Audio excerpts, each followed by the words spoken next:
공부는 왜 힘들까요? 4가지 원인을 짚어보았습니다. 공부는 왜 하나요? 6가지 공부하는 이유에 대한 답을 드렸습니다. 공부가 힘들고 싫은 이유도 알았고 왜 해야 되는지에 대한 의미에 대해서도 생각해 봤습니다. 그렇다면 이제 뭘 하면 될까요? 하는 질문이 생기셨죠? 네, 이 채널에서 하나하나 A부터 Z까지 단계별로 살펴볼 것입니다. 공부하기 위해서 뇌를 준비시키는 단계가 있고요. 또 구체적으로 뇌의 학습 효율을 올리는 단계가 있고요. 3번째는 실천을 위해서 원리와 방법을 알아보는 단계가 있습니다. 그리고 구체적인 지침까지 하나하나 다룰 거예요. 이런 내용을 하나하나 알고 따라오시면서 실천하시면 아주 그냥 공부하는 방법에 대한 공부, 즉 메타 공부법에 대한 전문가가 되실 겁니다. 그러면 오늘 뇌를 준비시키는 방법에서 첫 번째로 다룰 주제는 바로 수면입니다. 네, 잠이요. 첫 번째로 다룬다는 건 무슨 의미가 있을까요? 아주 중요하다는 의미입니다. 수면이 잠 잘 자는 게 중요하다는 거 모르는 사람이 요즘에 어디 있어? 잠 잘 자야 된다는 거 나도 아는데? 라는 생각이 드신다면 이미 절반은 성공하셨습니다. 그런데 알지만 실천이 잘 안 되시죠? 자녀나 혹은 나도 잘 실천하지 않게 되죠. 늦게 자게 되잖아요. 어제도 긴 하루를 끝내고 그 하루를 끝내기가 아쉬워서 잠드는 것을 미루면서 그 수면 지연이라는 용어까지 있거든요. 수면 지연을 하시면서 유튜브 보셨나요? 네, 잘 오셨습니다. 그렇다면 이 영상이 딱 여러분의 행동을 바꿔줄 강력한 자극제도 되고 동기부여도 되고, 그래서 여러분이 행동으로 딱 실천하실 수 있는 힘을 낼 수 있게 해드릴 겁니다. 본격적으로 들어가기 전에 잠시 퀴즈 타임, 그죠? 20가지 항목을 지금 보여드리는데 첫 번째가 뭐 이런 거예요. IQ를 15점 높일 수 있는 방법이 있다면, 그 다음에 뭐 저기 보면은 한 번 들어도 오래 기억할 수 있으려면, 그 다음에 뭐든 꾸준히 할 수 있는 성실함이 있으려면, 계획을 실천하는 추진력, 하기 싫은 것도 참을 수 있는 인내심, 하지 말아야 될 것을 절제할 수 있는 통제력, 그냥 왠지 기분이 좀 좋았으면, 더 건강했으면, 오래 살았으면, 나이가 들어도 여전히 인지기능이 잘 작동했으면, 이제 이 모든 것들을 얻기 위한 처방전이 있습니다. 네, 좋은 수면입니다. 매튜 워커라는 잠의 외교관으로 불리는 학자는 이제 평생 수면에 대해서 연구를 했는데요. 이분이 처음에 연구를 시작할 때까지만 해도 수면에 대해서 관심을 가지는 사람들이 별로 많지 않았어요. 그런데 지금은 이분은 거의 슈퍼스타죠. 네, 그만큼 우리가 수면에 대한 어떤 중요함을 알게 됐고 또 많은 관심을 가지고 있다는 거예요. 왜 그럴까요? 말씀드렸다시피 이런 모든 것들을 다 가능하게 하는 게 수면인 거예요. 그러면 어떻게 자야 되나 이거를 의외로 잘 모르세요. 그래서 그거를 말씀드릴게요. 수면은 사실 잠자는 게 어떤 사람들은 아깝다, 인생의 3분의 1을 잠자는 시간에 소비하냐, 아무것도 하지 않고 그 잠자는 시간이 너무 아깝다, 이런 생각들 한 번쯤 해보셨죠? 많은 학자들도 그렇게 생각을 했고요.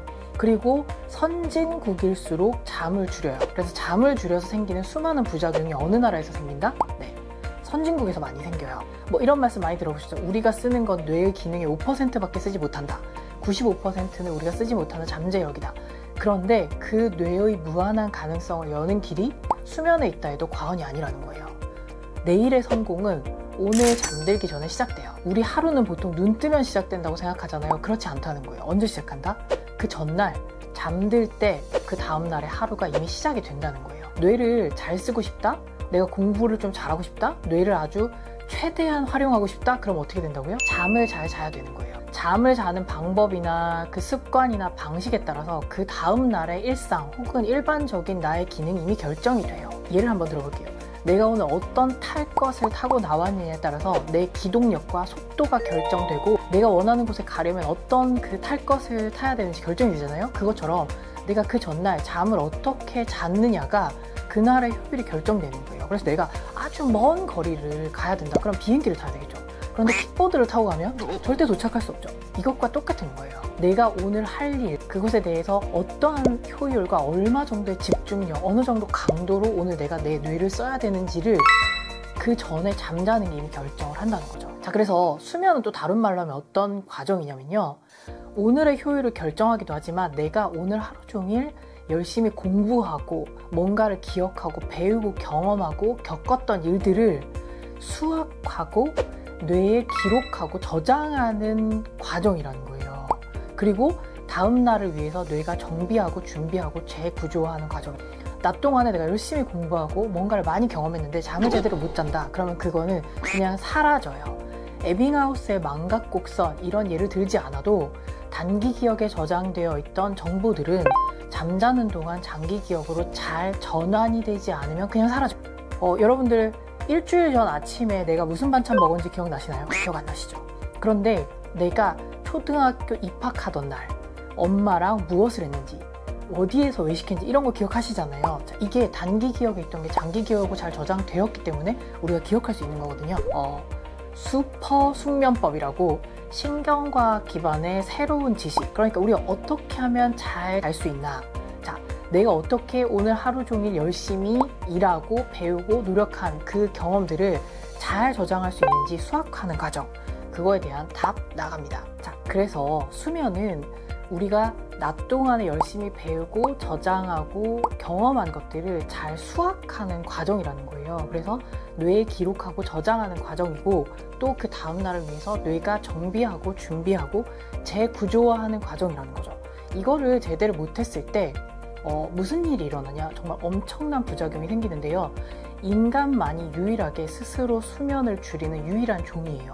그래서 수면이 부족했을 때 선진국에서 이제 일어나는 다양한 문제를 선진국 유행병이라고 할 정도로, 그래서 수면학자들은 의사들에게 제발 사람들에게 약을 처방하지 말고 수면을 처방해 달라라고 강력히 권고하는 수준에 이른 거죠.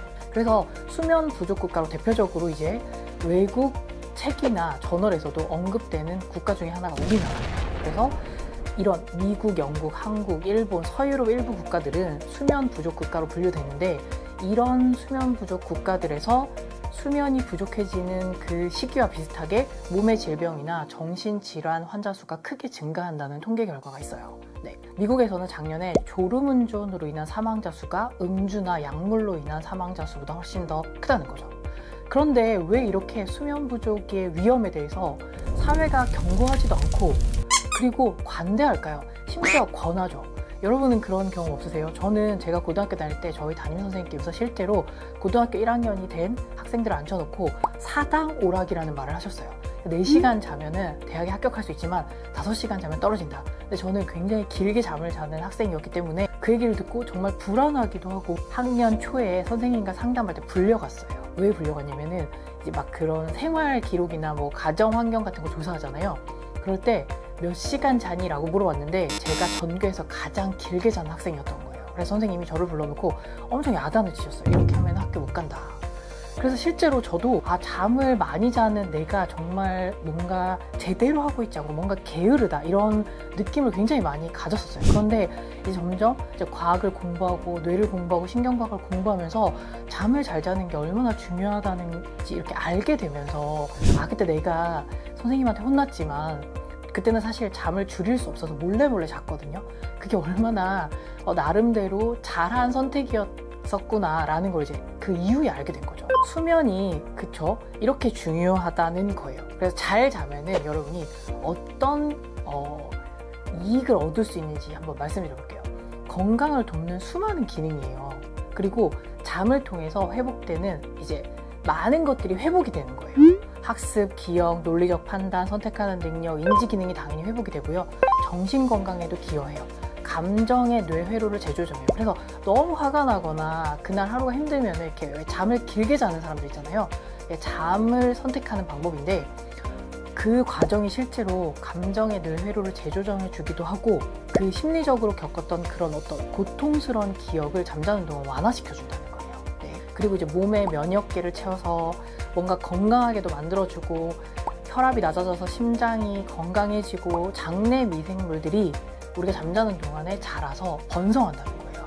그래서 우리 몸과 정신을 리프레시할 수 있는, 그리고 매일 해도 되는, 부작용이 없는 가장 효과적이고 유일한 수단이 수면이라는 거예요. 그래서 우리가 이렇게 수면이 중요하다는 걸 알고, 이게 잠자는 시간을 내가 낭비하는 게 아니고 공부를 잘하려면, 그리고 일상생활을 잘하려면, 내가 업무를 효율적으로 보려면, 건강하고 행복하려면 잠을 잘 자야 된다. 이제 이런 것들을 여러 가지 측면에서 제가 설명을 드렸어요. 자, 그래서 실제로 이제 아까 제가 말씀드렸던 그 잠의 그 외교관이라고 하는 분이 뇌파를 들여다봤더니 잠잘 때 뇌파 패턴으로 이분이 치매가 걸릴지 안 걸릴지 예측이 가능하더라는 거예요. 그러니까 무슨 말이죠?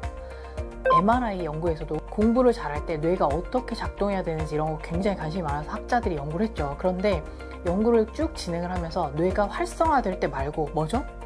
잠자고 있을 때 혹은 아무것도 하고 있지 않을 때 그 디폴트 모드일 때의 뇌의 상태를 관찰한 다음에 그 상태가 사람들마다 다 다르거든요. 이 사람이 실제 수학 문제를 풀거나 뭐 문제 해결을 할 때 수행을 비교를 해봤더니 그 아무것도 하고 있지 않을 때 뇌의 패턴이 정확하게 이 사람의 수행 결과를 예측한다는 거예요. 그러니까 무슨 말이죠?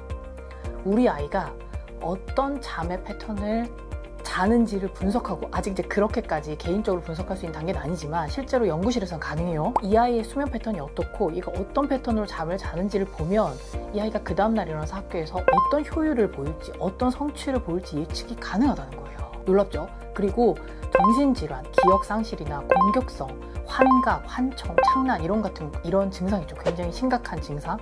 그런 증상도 수면 패턴으로 예측이 가능하다는 거예요. 그리고 실제로 그런 분들은 수면 패턴이 일반인들이랑 달라요.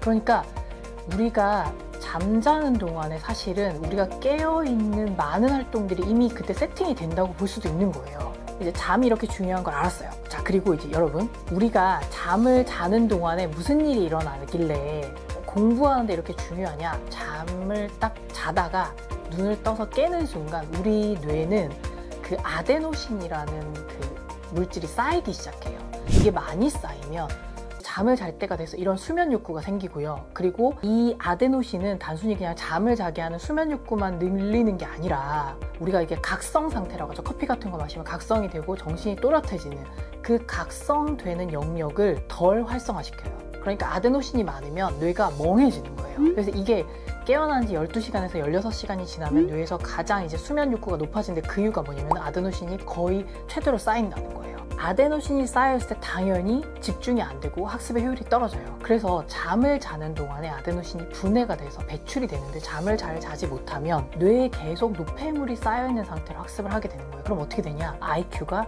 똑같은 사람인데 잠을 제대로 자지 않고 지능 검사를 했을 때 15점이 차이가 나요. 실제로 학생들에게 공부 때문에 너무 괴로워하는 친구들한테 네가 뭐가 좀 바뀌거나 뭐가 좀 변하면 혹은 뭐가 있으면 공부를 잘할 수 있을 것 같아? 라고 물어보면 애들이 되게 많이 그런 얘기를 해요. 아, 저 IQ가 한 10점만 높았으면, 15점만 높으면 저 정말 공부 잘할 수 있을 것 같아요 라고 하거든요. 그런데 그게 가능하다는 거예요.